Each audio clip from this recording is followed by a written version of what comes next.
আসসালামু আলাইকুম viewers, মায়াখিস cooking চ্যানেলে আপনাকে স্বাগতম। আজকে আমি শেয়ার করব বিয়েবাড়ির গরুর মাংস রান্নার রেসিপি। বিয়েবাড়ির মাংস মানেই স্বাদে ঘ্রাণে অতুলনীয়। বাবুর্চিরা বিয়েবাড়ির মাংস রান্না করার ক্ষেত্রে এমন কিছু ইনগ্রিডিয়েন্টস ব্যবহার করে থাকে যা আমরা বাসাবাড়ির মাংস রান্না করার ক্ষেত্রে সচরাচর ব্যবহার করে থাকি না। এজন্য আমাদের রান্না করা মাংসের চাইতে বিয়েবাড়ির মাংস রান্না করার টেস্টটা এবং ঘ্রাণটা অনেকটা ভালো আসে। তো আজকে আমি সেই রেসিপি আপনাদের সাথে শেয়ার করব। এখানে আমি একটি বাটি নিয়ে নিলাম। আমি 1 কেজি পরিমাণ গরুর মাংস রান্না করব। তো 1 কেজি পরিমাণ গরুর মাংস রান্নার অনুপাতে এখানে আমি 1 টেবিল চামচ পরিমাণ শুকনো মরিচের গুঁড়া, 1 টেবিল চামচ পরিমাণ হলুদের গুঁড়া এবং 1 টেবিল চামচ পরিমাণ ধনিয়ার গুঁড়া দিয়ে দিলাম। আর দিয়ে দিব কিছুটা পরিমাণ পানি। এখন এটা আমি একটা পেস্ট বানিয়ে নেব।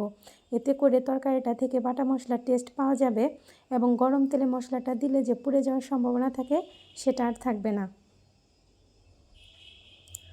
তো এখন একটি কড়াইতে আমি 1/2 কাপ পরিমাণ সয়াবিন তেল দিয়ে দিলাম। তেলটা গরম হয়ে আসছে। এখন এখানে আমি শুকনো গরম মশলাগুলো দিয়ে দেবো। এখানে আমি 6টি এলাচ, একটি বড় এলাচ, 5-6টি লং, কয়েকটি গোলমরিচ, 2টো তেজপাতা, 2 টুকরো দারচিনি এবং কয়েকটা গোটা আস্ত জিরা দিয়ে দিলাম। এখন এটা আমি একটু ভেজে নিব।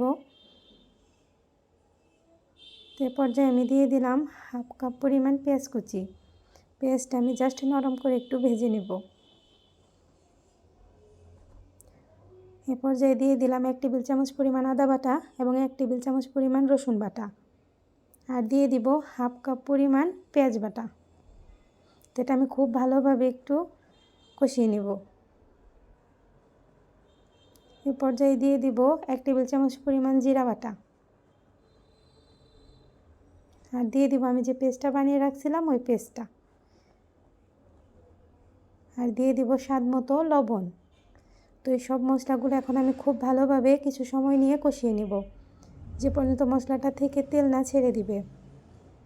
তো মশলাটা যাতে আমার কড়াইতে না ধরে যায় এজন্য আমি যে বাটিতে পেস্ট বানিয়েছিলাম ওই বাটিটা ধুয়ে আমি কিছুটা পরিমাণ পানি এখানে দিয়ে দিব। আর মশলাটা থেকে তেল উঠে না আসা অবধি আমি মশলাটা খুব ভালোভাবে কষিয়ে নেব। তো আমার মশলাটা থেকে তেল চলে আসছে, মানে আমার মশলাটা কষানো হয়ে গেছে। এখন এখানে আমি পরিষ্কার করে রাখা গরুর মাংসটা দিয়ে দিলাম।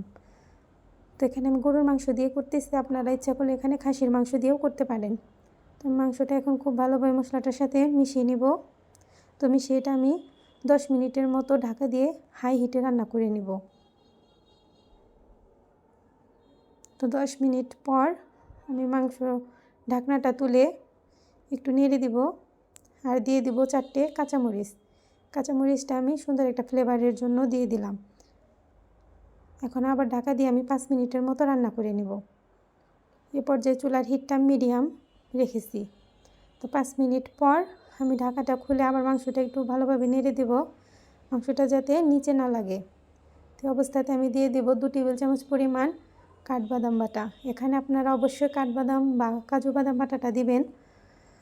যদি না থাকে তাহলে বাদাম বাটাটাও দিতে পারেন, তবে বাদাম বাটাটা অবশ্যই দিবেন, কেননা বিয়েবাড়ির মাংসতে বাদাম বাটাটা একটি অন্যতম ইনগ্রিডিয়েন্টস।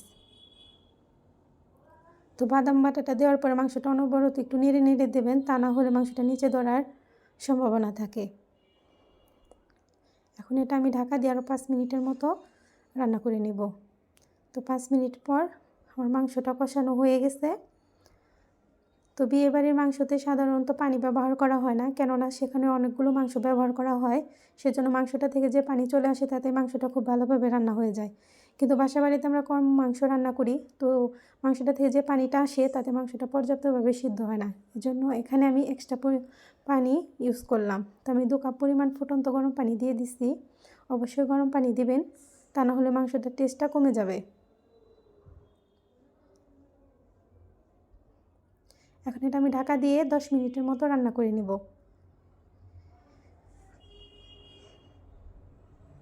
তো 10 মিনিট পর আমি ঢাকাটা খুলে দিলাম। তো এখন আমি এটা একটু নেড়ে দিব। এখন আমি এখানে দিয়ে দিব 1 টেবিল চামচ পরিমাণ ঘি আর দিয়ে দিব 1 চা চামচ পরিমাণ কেওড়া জল। কেওড়া জলটা মাংসটাতে একটা শাহি ফ্লেভার নিয়ে আসবে। ঘি আর কেওড়া জল অবশ্যই দিবেন, এতে করে মাংসটা থেকে বিয়েবাড়ির মাংসের মতো একটা শাহি ফ্লেভার আসবে। তো এটা আমি 5 মিনিটের মতো রান্না করে নিছি। তো 5 মিনিট পর দেখেন আমার মাংসটা একদম হয়ে গেছে।